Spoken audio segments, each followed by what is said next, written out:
He was fat and happy. Tiny octopus. Every time I see an octopus thread, it reminds me of the Fugly story. I had an octopus. His name was Fugly. I got Fugly after a friend went scuba diving, brought up a shell, and realized it was occupied. Fugly was a common Atlantic octopus, Octopus vulgaris, and after noting the shape and length of one of his tentacles, I judged Fugly was male. Fugly had his own tank, since nothing else could survive in the tank with him. He was voracious. Unlike many octopi I have seen in public aquaria, Fugly was quite active and would come out of hiding and interact with people when they looked at the tank. It was truly amazing to see, though.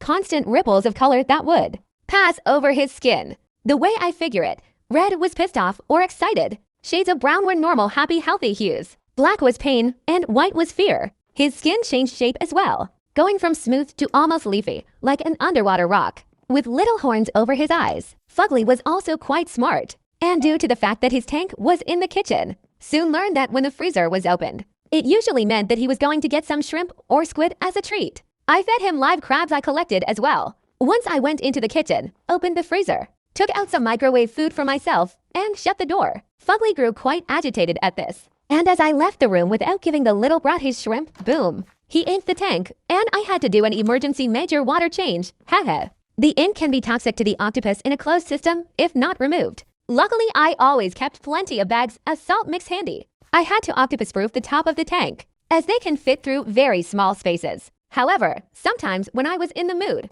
or was working on cleaning the tank, I would open the top, and he would literally sit on the edge of the tank and squirt water at my face with his siphon. They're right when they say octopi have good vision. Fugly could nail me in the eye from 20 feet away.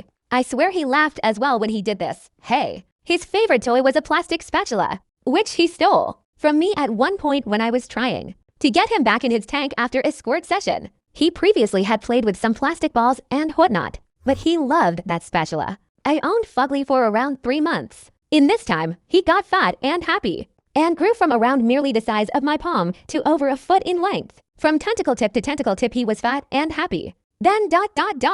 I went out of town for a weekend. I fed Fugly and instructed my loser roommate not to mess with him. When I came back, the top of the tank was open, and Fugly had crawled out, crawled to the kitchen counter, and dried up.